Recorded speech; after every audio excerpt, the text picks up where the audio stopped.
Hello, my name is Neal Ford. I will be teaching a class this June at Domain-Driven Design Europe in Antwerp called Architecture as Code. And in this class, I make two assertions. The first is that architecture doesn't live in a silo. It has to be aligned with other aspects of the business environment to be successful. We describe all these intersections between architecture and all these different aspects of in the business, which we call an architectural nexus.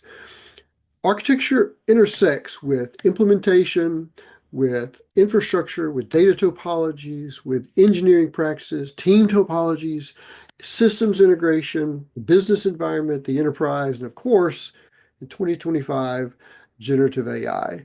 But we had to come up with a way to describe these intersections concretely, and this goes along with my second assertion that architecture must be constantly governed and measured to work properly.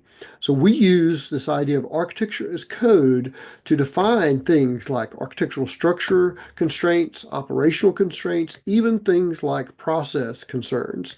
Throughout this course, we use code to describe these intersections of architecture and things like data topologies and manage things like data consistency, referential integrity, and data loss in distributed architectures. We measure and govern operational concerns.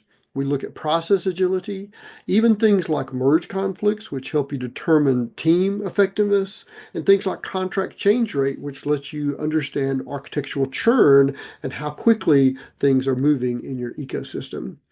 This idea of architecture's code is a way to concretely describe all of these interactions that software architecture has with the rest of the ecosystem, giving you a more concrete way to both define those intersections and interactions, but also govern them in a much more automated way. So join me for this hands-on architecture course in Antwerp in June during Domain-Driven Design Europe.